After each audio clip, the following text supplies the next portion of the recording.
అందరికీ నమస్తే అండి ఫ్రెండ్స్. ఈ పూట మన వీడియో ఏమంటే భూదానము, గోదానము, సువర్ణదానము, వస్త్రదానము, అన్నదానము ఇలాంటి దానాలు ఎన్నో ఉన్నాయి కదా. ఇవన్నీ కూడా మనం ఎందుకు చేయాలి, చేస్తే దీనివల్ల లాభం ఏంటి, మనం కానీ మన కుటుంబ సభ్యులు కానీ ఎవరైనా తెలిసి తెలియకుండా ఏదైనా పాపాలు చేసింటే ఆ పాపాలు తొలగిపోవాలంటే దాన ధర్మాలు చేస్తే మంచిది అని మన పెద్దలు చెప్పిన మాట.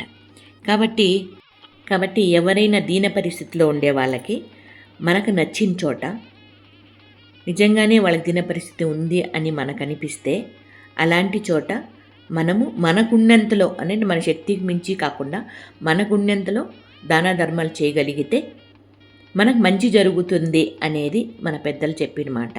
నేనైతే తూచా తప్పకుండా నమ్ముతాను. ఈ రకంగా చేయడం వల్ల నాకు ఎన్నో నా ఫ్యామిలీలో నా కుటుంబ సభ్యులకు కానీ నాకు కానీ మంచి జరిగింది కూడా. కాబట్టి మీరు కూడా మీకు అందుబాటులో లేదు మీకు నచ్చిన చోట ఎక్కడైనా కూడా దాన ధర్మాలు చేయడం అనేది మంచిది అని నేనంటానబ్బా. నా మాటగా నేను చెప్తున్నాను. మీ మాటగా ఏమంటారనేది మీరు కమెంట్లో తెలియజేయండి.